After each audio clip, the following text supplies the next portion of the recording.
Baba siri ya maisha yangu. Ni wewe wajua siri ya maisha yangu. Ni wewe wajua.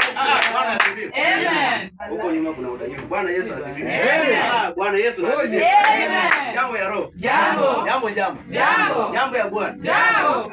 Haleluya. Haleluya. Kama jina lako wengine nilikuwa nataka useme jambo. Sema tu jambo. Jambo jambo. Jambo. Jambo ya Bwana. Jambo.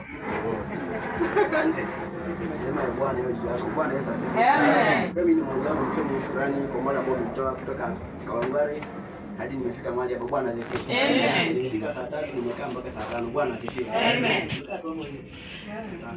Bwana asifiwe. Amen. Nimechoka mpaka nikasema ninarudi. Bwana asifiwe. Amen. Lakini kwa neema Bwana nimefika huko, lakini kama mdhaifu. Bwana Yesu asifiwe. Wakati nimeingia hapo nikaanza kutubu, nikamwambia Mungu, nini majaribu gani? Lakini wakati nimeingia mahali hapa nikafunguliwa. Bwana asifiwe. Bwana Yesu na asifiwe. Bwana Yesu na asifiwe. Amen. Bwana Yesu na asifiwe. Haleluya. Haleluya. Haleluya. Haleluya. Hebu simama kidogo. Huyu anawaambia kwenye tulijuliana naye. Ndio. Bwana Yesu asifiwe. Amen. Asifiwe tena. Amen. Kuna simu ya online. Bwana Yesu asifiwe. Amen. Kwa hivyo mimi napenda kuingia pale TikTok. Nilikuwa nikiingia Pakuta kuna Kristiana anajiita Pastor Derek pale na anahubiri. Bwana Yesu asifiwe. Amen. Mara kwanza nikasikilizia mbali, mara pili roho ikanisukuma ingia hapo. Bwana Yesu asifiwe. Amen. Kwa hivyo ukiingia pale hakuna mambo mengine, ni kuhubiri neno la Mwenyezi Mungu, mnafanya ibada mpaka saa 9 kama unaweza ama saa 6. Bwana Yesu asifiwe. Amen. Hivyo ndio nilimjulia hapo. Nashukuru Mungu leo nimemuona face to face. Mbarikiwe. Amen.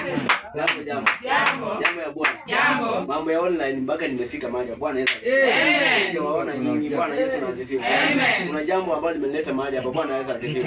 Mimi tukashikane mikono tufanye kazi ya Mungu. Bwana Yesu asifiwe. Amen. Mimi naitwa Evangelist Derek. Nizaniita Pastor Derek. Ninafuata pastor wawili. Bwana asifiwe. Amen. Hao wakitoka na mimi nasimama. Bwana asifiwe. Amen. Ndio maana nasema kwamba vijana mkiwa hapa waacha kuwa dhaifu kwa nyuma. Kuwa dhaifu. Vijana kama hao mngeshikana mfanye kazi ya Mungu. Bwana Yesu asifiwe. Amen. Ndiposa muende mbele. Unajua kanisa ni vijana. Unaposimama na vijana kanisa unainuka. Bwana asifiwe. Amen. Bwana Yesu asifiwe. Amen. Leo nimeimba, nimechoka, sijui kama naweza imba nyimbo gani sasa hivi. Zote. Bwana asifiwe. Amen. Bwana Yesu asifiwe. Amen. Bwana Yesu asifiwe. Amen. Napenda kuimba, napenda kucheza ngoma, napenda kufanya kazi yote, kucheza najua. Kila kitu naweza fanya. Bwana asifiwe. Amen. Roho Mtakatifu na mwelekeo. Bwana asifiwe. Amen. Unapokuwa na mwelekeo na hekima unasonga mbele. Bwana asifiwe. Amen. Nilikuwa youth region assembly. Mbona itu wangu